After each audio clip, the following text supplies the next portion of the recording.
O mga kababayan, hindi ba kayo nagtataka na kung bakit sa bawat serbisyo fair na ginagawa ng Bagoong Pilipinas ay nandyan talaga ang mga buhaya? Mayroong serbisyo fair sa Mindanao, sa Visayas at iba't ibang parte ng bansa. Kompleto ang mga buhaya nyo mga kababayan na mga kongresista. Ang tanong, bakit sila nandyan? Hindi naman yan ang kanilang distrito. Bakit sila nagpapasikat dyan? Wala namang boboto sa kanila kung hindi naman yan ang kanilang lalawigan, di ba? At isa sa mga masusugid na dumadalo dito ay wala iba kundi ito si Congressman Erwin Sylvester Tulfo. Si Erwin Tulfo mga kababayan. Nandun talaga palagi. May daladalang watawat na maliit mga kababayan. Serbisyo fair, Bagoong Pilipinas, ganyan. Kaya naman pala mga kababayan, dahil aside kay Magalong, kinumpirma din ni Cardema, ang dating Duterte Youth Party List Representative mga kababayan, na pinalitan ng kanyang asawa. Kongresista pa rin ang kanyang asawa mga kababayan. Pero ito si Cardema, ginawa itong National Youth Council Chairman mga kababayan, pero tinanggal ni BBM lately. Sinipa, pinalitan. Kinumpirma niya mga kababayan yung sinasabing 777 million na allocation ng mga kongresista bawat dalo sa serbisyo fair.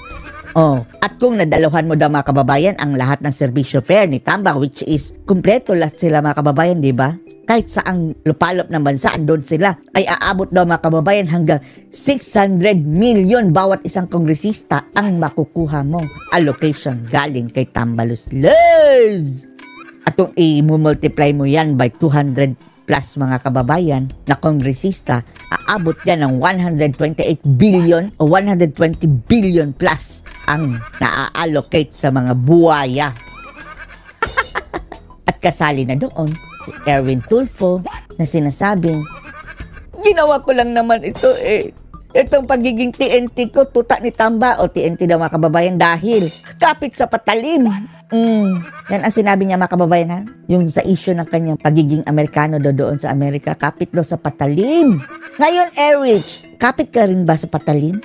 Panoorin po ninyo mga kababayan ha. Kada kongresistang attend ay binibigyan ng 777. 7 million from DSWD. Kinumpirma niya ha. 7 million tupad from DOLE. And 7 million medical assistance from DOH. Kada attend mo. Kada attend. Tapos kung i-compute daw yun mga kababayan, di ba ang dami-dami ng serbisyo fair? Iaabot hanggang 600 million plus bawat isang kongresista. Ang laking pera. Ibig sabihin, umattend ka lang, 21 million agad worth of government funds ang ibibigay sa'yo. For the record, first time ko sabihin, narinig ko na yung 777 na yan. 777 last year pa. 7 million from DSWD, 7 million tupad from DOLE, 7 million medical assistance from DOH. Allocation yan mga kababayan ha. Para gagamitin nila mga kababayan sa paparating na eleksyon. Yan ang ipapamudbud nila. Ang sabi nga ni VP Sara, yan ang form of vote buying ngayon ng Bagoong Pilipinas. So 21 million. And aside from vote buying, syempre mga kababayan, mayroon ding cut ang mga buhayan yan. Yan ang ibinibigay kapag umattend ang isang kongresista sa malaking rally. Administrasyon katulad ng Bagong Pilipinas Serbisyo Fair. Tapos anong gagawin nila doon? Hawak-hawak lang ng mga kababayan, watawat na maliit, flag, kaway-kaway lang ganyan. 21 million agad ang allocation mo. Hindi kayo nagtataka kapag merong Bagong Pilipinas Serbisyo Fair. Bagoong Pilipinas. Nandun ang halos 200 na kongresista. Grabe. Nakaputing t-shirt. Nagbiyahe pa mula Luzon. Eto mga kababayan, nakaputi lahat. Si Tamba lang ang nakaitim mga kababayan para may contrast. Na ako ang leader nito, ako ang nakaitim. At aside from that, para daw hindi masyadong matabang tingnan si Tamba mga kababayan, kaya nagsuot ng itim para maitago ang kanyang tiyan. Effective pa ba yan? Ewan lang natin. Warlord galing Luzon, pipila ka sa aeroplano, pipila ka sa bus. Pagpuputing t-shirt ka, 200 kayo. Bakit, di ba? Pati yung security mo, pati yung...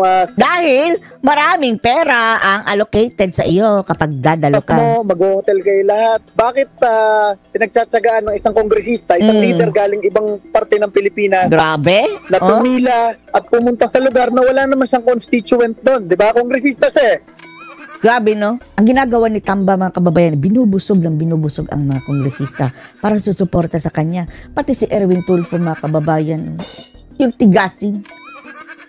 Naging marshmallow, mga kababayan, sa lambot. Sa isang distrito, na isang probinsya, na ibang lugar. TNT, tutak ni Tamba. Bakit ka magsasaga magbiyahe sa ibang parte ng Pilipinas? Correct. Para umattend ng rally doon, wala naman boboto sa'yo doon. Kongresista ka na ibang region at ibang probinsya. So, narinig ko na yan na last year pa, na kada kongresista para sabihin ba kababayan na all-out support at itong mga buhaya sa akin. Ako si Lolong, yung pinakamalaking buhaya. At itong mga maliliit na buhaya, all-out support sa akin.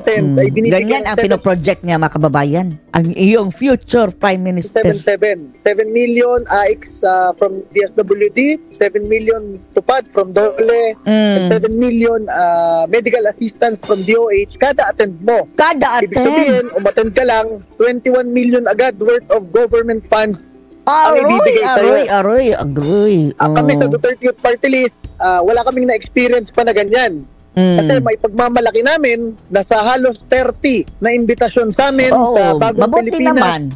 Serbisyo Fair, 0 attendance kami. At least, no, hindi dumadalo itong mga Duterte Party List dahil ginamit nyo ang pangalan ni Duterte Dapat lang. At naway, isiwalat nyo pa lahat ang inyong nalalaman. Hindi kami umaattend dyan sa Bagong Pilipinas Serbisyo Fair.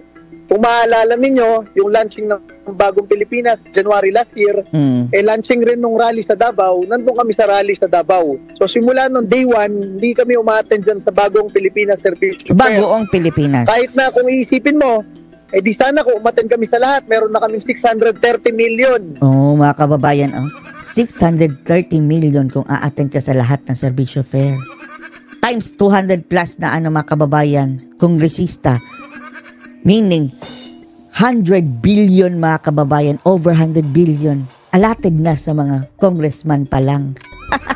Anyway mga kababayan, ang dami palang budget para sa ayuda Di ba last year, ang hiningi 500 billion?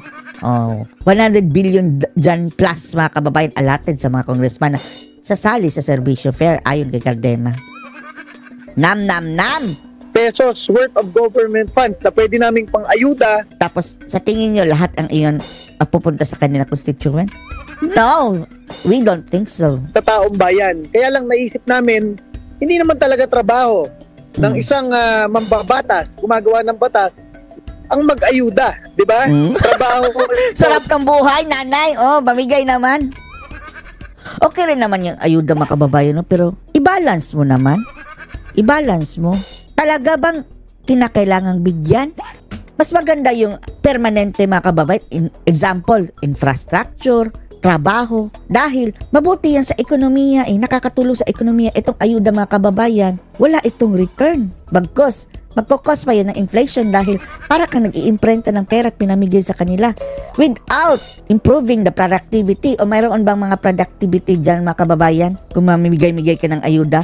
Wala. Dahil instead na nagtatrabaho yan ngayong araw mga kababayan, wala. Pumunta dyan sa Bagoong Pilipinas, waiting for the money.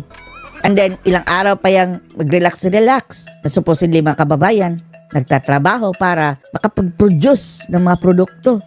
Alaw pa rin mga kababayan. Ng DSWD, ng DOLE at ng DOH. So, sa tingin ko, inabuso ang prosesong yan.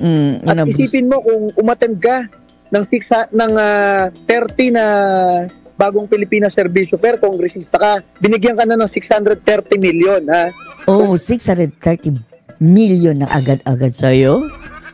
Wow! Yan na ang gagamitin mo sa eleksyon, mga kababayan. 21 times 30, 630 million. Multiplied by almost 200 congressman. Ilan yun, di ba? 100 plus billion. So, lampas kalahating bilyon kada congressman, multiplied by almost 200 congressman na umattend. 100 plus billion. Nag-chopping na siya mga kababayan. So, anong masasabi nyo dito sa kaululan na naman na ginagawa ng Bagong Pilipinas? At lahat ng iyan galing po sa pera ng bayan. At kung hindi man galing sa pera ng bayan, uutangin galing sa World Bank o iba pang mga pautangan dyan mga kababayan. Tapos taong bayan ang magbabayad. Anong masasabi nyo dito? Post your comments below.